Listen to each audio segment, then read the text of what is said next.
મિત્રો બધાને પહેલા તો જય માધવરાય।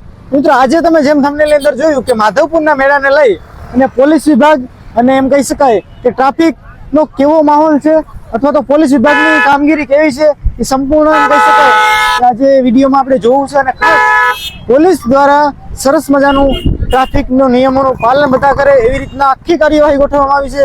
મેળા દરમિયાન એમ કહી શકાય કે 10 થી 12 કિલોમીટર સુધી કોઈ પણ વાહનને જવાની મનાઈ છે, જેમ કે કોઈ સરકારી અધિકારી અથવા તો કોઈ પણ એમરજન્સી વાહન સિવાય।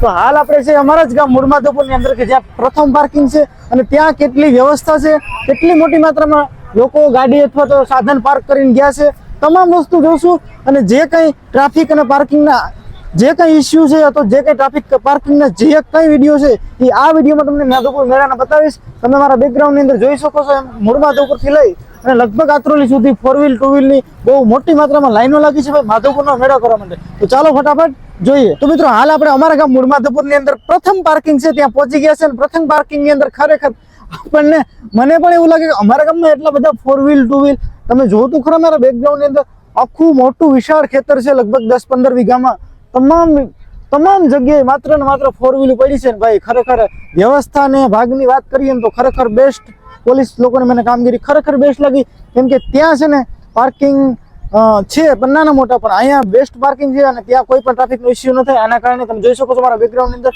બહુ મોટી માત્રામાં અહીંયા 2 વ્હીલ પડી છે, અહીંયા મોટી માત્રામાં 4 વ્હીલ પડી છે અને ભાઈ સરસ મજાની આ લોકો દ્વારા પાર્કિંગ વ્યવસ્થા છે। અને અહીંથી લગભગ મેળો 2 કિલોમીટર થાય, 2 કિલોમીટર પેદલ ચાલી અને જવાનું। ભાઈ ખરેખર આ વ્યવસ્થા મને બેસ્ટ લાગી, તમને કેવી લાગી કોમેન્ટ કરજો।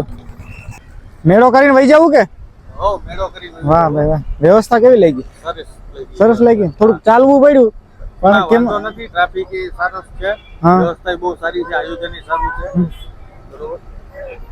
ચાલો બાય, ચાલો જય માતાજી।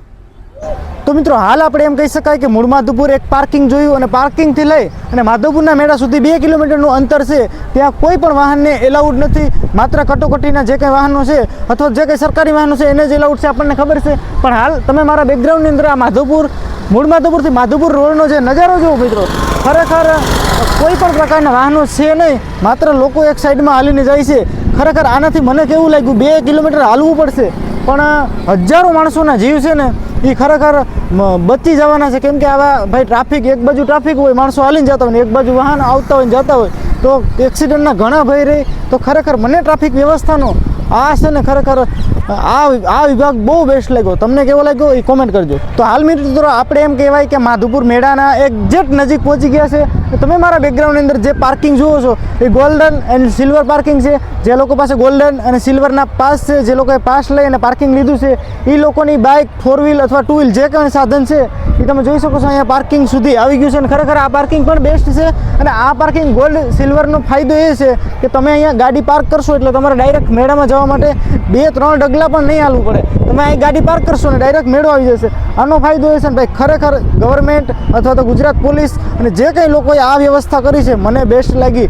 કેમ કે ભાઈ પાર્કિંગની જેટલી વ્યવસ્થા સારી હશે ને એટલો જ માધવપુરનો મેળો અથવા જે કંઈ પ્રસંગ છે એ કરવાની મજા આવશે। તમને કેવું લાગ્યું એ કોમેન્ટમાં જરૂર જણાવજો। તો હાલ મિત્રો એમ કહી શકાય કે માધવપુરના મેળાની અંદર પોરબંદરથી આવતા તમામ સાધનો, વાહનો અથવા તો જે કંઈ મોટરસાઇકલ, 2 વ્હીલ 4 વ્હીલ બસ એના માટે થઈ અને અહીંયા મેળાથી એક્ઝેક્ટ લગભગ 1-2 કિલોમીટર દૂર જનરલ પાર્કિંગ રાખેલું છે। તમે મારા બેકગ્રાઉન્ડની અંદર જોઈ શકો છો બહુ મોટી માત્રામાં એટલે બહુ મોટી સંખ્યામાં અહીંયા લગભગ 40 થી 50 વીઘાની અંદર જે પાર્કિંગ છે એની અંદર તમે ખાલી આમ નજર કરો, તમે જ્યાં જોશો ત્યાં 2 વ્હીલ 4 વ્હીલ પાર્કિંગ, બસ અને એવા બધા વાહનો વ્યવસ્થિત રીતે પોલીસ દ્વારા રાખવામાં આવ્યા છે। તો ખરેખર ભાઈ ગુજરાત પોલીસ અને જે કંઈ આ લોકોએ વ્યવસ્થા ગોઠવી છે એના વિશે ખરેખર આપણને બહુ ગર્વ થવો જોઈએ કે જે કંઈ વાહનો છે એની વ્યવસ્થિત જગ્યાએ રહે અને કોઈ ખોટી ટ્રાફિક કે કોઈ ખોટો ઇસ્યુ ન થાય।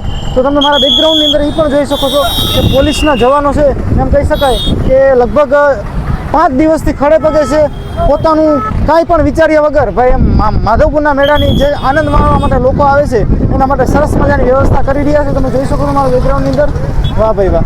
તો મિત્રો વાત કરીએ આપણે પાર્કિંગની અને ટ્રાફિકની, તો આજે મેળાનો 3જો દિવસ અને 3જા દિવસનો અત્યારે લગભગ સાંજનો 6 જેવો ટાઈમ છે અને 6 વાગ્યા દરમિયાન એમ કહી શકાય કે પોરબંદરથી આવતા તમામ વાહનો છે, આખો માધવપુરનો એક સાઈડનો રોડ છે એમ કહી શકાય કે બ્લોક કરી દીધું હોય એવા દ્રશ્યો અને માહોલ દર્શાયા છે. તમે જોઈ શકો છો. હું અહીંયા માધવપુર બીચ સુધી તમને બતાવવા માટે ટુ વ્હીલ લઈને આવ્યો છું, અને એમ કહી શકાય કે જેટલી દૂર હું જઈશ એટલી દૂર એમ કહી શકાય કે સરસ મજાની ટ્રાફિક પાર્કિંગ વ્યવસ્થા છે. જુઓ,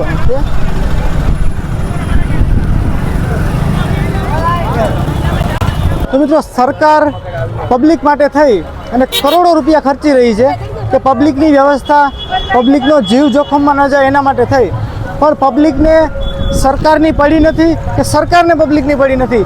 એ વાતને લઈ અને હું આજે કન્ફ્યુઝ છું કે માધવપુરના મેળાની અંદર એક્ઝેક્ટ હાઈવે છે, બરાબર, હાઈવેથી એક્ઝેક્ટ મેળાની અંદર જવાનો રસ્તો છે, તો હાઈવે ઉપર 24 કલાક વાહન ચાલુ હોય, તો એના માટે થઈને તમે જુઓ આ વ્યવસ્થા બનાવી છે. જુઓ આવી રીતે આપણે તો આપણે હાઈવેની ટચ થવાના નથી, બરાબર ને? તો આપણી લગભગ 80 થી 90% સેફટી છે એ અહીંયા સેફ છે, પણ આપણા લોકોને કઈ વાતનું પ્રોબ્લેમ છે એ આપણને ખબર નથી પડતી. હજી મેળો પૂર્ણ નથી થયો, આજે મેળાનો 3જો દિવસ છે. તો તમે નીચે જુઓ, આ જે બંબુ લગાવેલા હતા રોડની સાઈડ એ બધા તોડી નાખ્યા છે. અહીંયા કોઈ ઢોર નથી આવતું, અહીંયા કંઈ વાવાઝોડું નથી આવ્યું, તો બંબુ તૂટ્યા કેમ? જો, અને પાછા લોખંડના ખીલા માર્યા હતા, 4 ખીલા મારેલા છે, એ છતાં ભાઈ બંબુ તોડી નાખ્યા. માણસને વ્યવસ્થા જોતી જ નથી ભાઈ. આપણા ગુજરાતની અંદર તો હું તો ચોખ્ખું કહેવાનો માણસ છું. તમે જુઓ આ કઈ વ્યવસ્થા છે. જુઓ આ ભાઈ કઈ રીત છે આપણી. જુઓ છે, ખરેખર આપણને આવું ન કરવું જોઈએ. સરકાર આપણા માટે થઈને એટલું સરસ મજાનું કાર્ય કરતી હોય, સરકાર આપણા માટે થઈને ચિંતિત હોય, તો આપણે પણ થોડું સિરિયસ થવું જોઈએ.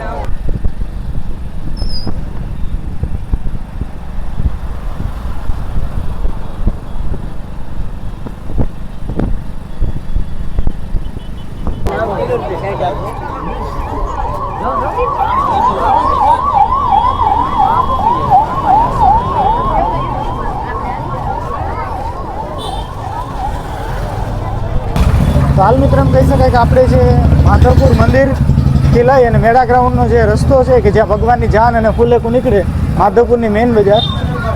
મેઇન બજારની અંદર અત્યારે તમે ટ્રાફિક જુઓ, ધીમી ધીમી માત્રામાં અત્યારે હાલ ટ્રાફિક છે. અને એમ કહી શકાય કે થોડી વારની અંદર ભગવાનનું ફૂલેકું 9 વાગે આસપાસ નીકળશે ત્યારે આ માધવપુરની જે એમ કહે મેઇન બજાર છે એ આખી લોક થઈ જવાની છે ભાઈ.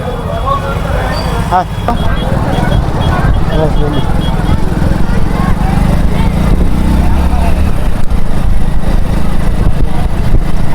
લઈ લે જીને હાલ.